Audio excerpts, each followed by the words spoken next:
मुसलमान इस देश के नागरिक नहीं है। आप बताइए। और आप लोग जिस प्रकार से हिंदू मुसलमान का जहर बोने का काम कर रहे हैं, अगर कलाम साहब के समय भी हिंदू मुसलमान हुआ होता ना तो आज ये मिसाइल मैन नहीं कहे जाते। अरे ये कि जो मस्जिद पे बुलडोजर चलाया वो अवैध जमीन में था। कोई अवैध जमीन पे नहीं था, वो जमीन वैध थी। जिस भी जमीन पे भगवान की इबादत होती हो, भगवान की पूजा होती हो, वो जमीन अवैध हो ही नहीं सकता, हो ही नहीं सकता, हो ही नहीं सकता। मस्जिद के टूटने पे खुश हो रहे हैं ना, इतिहास गवाह है। ये मुझे देखने वाले लोगों, इस बात को याद रखिएगा, इतिहास गवाह है। और जब इतिहास के पन्नों में लिखा जाएगा ना कि महाकुंभ में हुई भगदड़ के दौरान जिन मस्जिदों ने हमारे देश के तमाम श्रद्धालुओं को सहारा देने का काम किया, उसी मस्जिदों को इस बाबा अपराधनाथ की सरकार तोड़ने का काम कर रही है। मंदिर बांटा, मस्जिद बांटा, बांट दिया भगवान को। मंदिर बांटा, मस्जिद बांटा, बांट दिया भगवान को।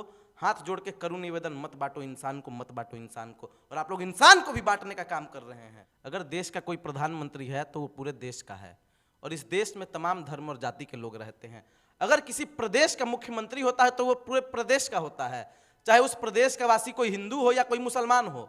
और जितना खर्च सरकार हिंदुओं के ऊपर कर रही है उतना ही खर्च मुसलमानों के ऊपर भी होना चाहिए। जितना खर्च सरकार ईसाइयों के ऊपर कर रही है उतना ही खर्च बौद्ध मठों के ऊपर भी होना चाहिए। तो फिर क्यों नहीं कर रही है सरकार? ये सबसे बड़ा सवाल सरकार से है। देखिए, कुशीनगर में मस्जिद पे बुलडोजर चला है दोस्तों। बात करेंगे, हमारे साथ पांडे जी हैं। पांडे जी, बुलडोजर चल गया मस्जिद पे, बिल्कुल खुश है ना? हम क्यों खुश होंगे? किस प्रकार की बातें करते हैं आप में इंसानियत नाम की कोई चीज नहीं है। किसी मस्जिद पर अगर बुलडोजर चल रहा है तो मितेश पांडे खुश हो सकता है? कभी कभी नहीं। आपको बता देना चाहूंगा कि जब भी हमारे देश का तमाम मुसलमान भाई मस्जिद की ओर देखता है, जाता है, इबादत करता है, तो उसके मन को तसल्ली मिलती है, उसके दिल को शांति मिलती है। और आप कह रहे हैं कि मस्जिद पे बुलडोजर चल गया तो मितेश पांडे खुश है? कभी खुश नहीं है। अरे अवैध जमीन में चुप रहिए आप, चुप रहिए, चुप रहिए एकदम। अवैध जमीन पे था, अवैध जमीन पे था, अवैध जमीन पे था। और जहां कुंभ का मेला लगा है वो जमीन अवैध है, तुरंत में वैध हो गया वो जमीन? वो अवैध नहीं है। गजब का नौटंकीबाज है आप लोग, नौटंकी कर रहे हैं कि अवैध है, अवैध है। कुछ दिनों पहले संभल की मस्जिद पे दावा कर दिया किसी ने, हमारे देश के तमाम 5 मुसलमान भाइयों की जानें चली गई। नौजवान थे पांचों के पांचों। थोड़ा सा भी आपको दर्द नहीं होता है उन लोगों को देख करके? कभी उन लोगों के घर वालों से मिले हैं? नहीं मिलेंगे आप लोग। कह रहे हैं कि आप लोग नहीं मिलेंगे। देखिए, पत्रकार महोदय मुझे बोलने भी नहीं देंगे, लेकिन मैं बोलूंगा। आप जितना दबाना चाहें दबा लीजिए हमारी आवाज को, हम नहीं झुकने वाले हैं, हम बोलेंगे। संभल में हमारे 5 नौजवानों की जानें गई, उस पर दावा किया जा रहा था कि वो मंदिर है। उसको बचाने के लिए 5 नौजवान शहीद हो गए वहां के, लेकिन अंत में क्या निकला? संभल की मस्जिद निकली, और इंशाअल्लाह हमेशा मस्जिद रहेगी। पांडे जी के हैं, पांडे जी है, गाली जी हैं आपको इससे क्या मतलब? नहीं होना चाहिए। अच्छा, मुसलमान इस देश के नागरिक नहीं है। आप बताइए। और आप लोग जिस प्रकार से हिंदू मुसलमान का जहर बोने का काम कर रहे हैं, अगर कलाम साहब के समय भी हिंदू मुसलमान हुआ होता ना तो आज ये मिसाइल मैन नहीं कहे जाते। वीर अब्दुल हमीद साहब, जिन्होंने देश के लिए क्या कुछ नहीं किया, सन 62 के युद्ध में शहीद हो गए, नहीं तो देश वो युद्ध हार जाता। सरकार कर रही है कि जो मस्जिद पे बुलडोजर चलाया वो अवैध जमीन में था। कोई अवैध जमीन पे नहीं था, वो जमीन वैध थी। जिस भी जमीन पे भगवान की इबादत होती हो, भगवान की पूजा होती हो, वो जमीन अवैध हो ही नहीं सकता, हो ही नहीं सकता, हो ही नहीं सकता। वो जमीन अडानी को देना होगा, इसलिए सरकार ने ऐसा किया। आप इस बात को समझिए, नहीं तो सरकार को किसी से कोई दिक्कत नहीं और किसी से कोई लगाव नहीं है। देशद्रोही है क्या जी? आप देशद्रोही हैं क्या जी? देशद्रोही हो गए मतलब अगर हम मस्जिद के लिए आवाज उठाने लगे तो? इतना रोना रो रहे हैं पांडे जी आप? क्यों ना रो? फिर वही बात आप कर रहे हैं, क्यों रो रहे हैं? रोए क्यों नहीं? अरे महाकुंभ में इतना रुपया खर्चा कर दिया गया, कुछ नहीं है? कहाँ खर्च हुआ? 7500 करोड़ रुपए खर्च हुए।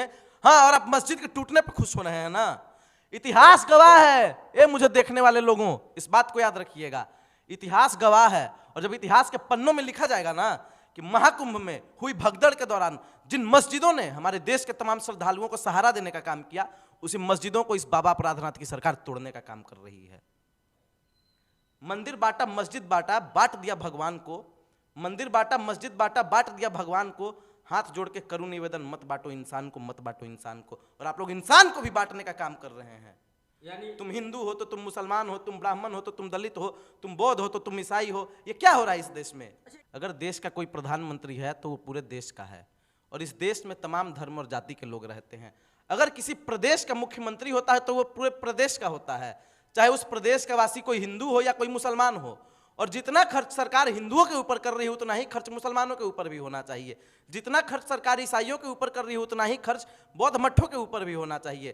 तो फिर क्यों नहीं कर रही है सरकार? ये सबसे बड़ा सवाल सरकार से है। दूसरी सबसे बड़ी चीज, इस सरकार को क्या तकलीफ है हमारे देश के मुसलमान भाइयों से, मैं पूछना चाहूंगा। कभी मस्जिदों के लिए सर्वे का आदेश दे देती है, तो कभी कुछ कर देती है, कभी कुछ कर देती है, कभी वक्फ बोर्ड के पीछे पड़ जाती है, जबकि वक्फ का मतलब ही नहीं पता है इस सरकार को। काफी ज्यादा दर्द होता है, काफी ज्यादा दुख होता है इस सरकार को देखते हुए। मस्जिद टूट गया है कुशीनगर में, क्या कहिएगा? नहीं टूटना चाहिए था, और अगर टूटा है तो अविलंब सरकार को ही बनवाना चाहिए वहां पे, और नई मस्जिद बनवानी चाहिए, बढ़िया मस्जिद बनवानी चाहिए।